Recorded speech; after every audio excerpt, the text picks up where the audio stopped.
Pag-usapan natin mga misconceptions po pagdating po sa life insurance. Ito daw po ay retirement fund, no, hindi po. Ano po ba ang goal natin kapag sinabi po nating retirement fund? Ang goal po natin diyan, pag tayo po ay nag-retire, meron tayong monthly na pension. Yun po yung na-expect po natin eh, di ba? Para may magamit po tayo sa ating mga basic needs and even dun sa ating mga medical needs in the future. Ang dapat natin gawin dyan ay mag-save, right? Magsisave tayo and then eventually yung savings na yon ay sana kumita ng mainam, ng mas maganda, no? Para na sa ganon, pag kinailangan na po natin yung funds natin in the future, ay yung funds na naipon natin, kapag kakailanganin na natin siya regularly, may mawi-withdraw tayo regularly on a monthly basis, tumagal yung pondong ito hanggang sa tayo ay kunin man ni Lord ng mas maaga, bang hindi maubos agad yung pondo na yon. So, sa ganun, hindi tayo maging financial burden sa ating mga anak in the future. So, yun yung purpose niya. So, ang insurance po ay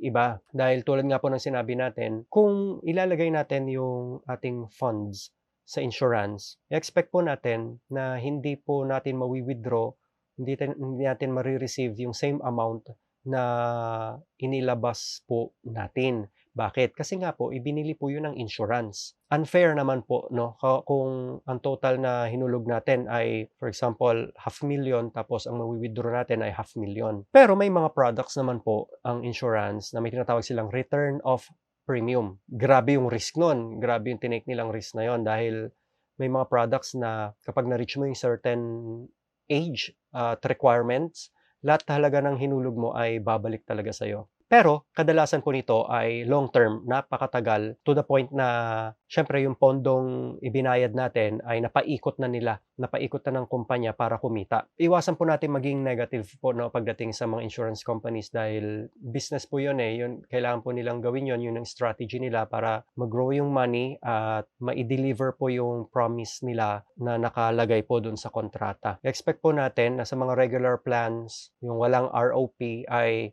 or return of premium na riders, expect po natin na hindi po lahat na ihulog po natin ay babalik po sa atin. Ang life insurance product ay hindi po retirement fund na product.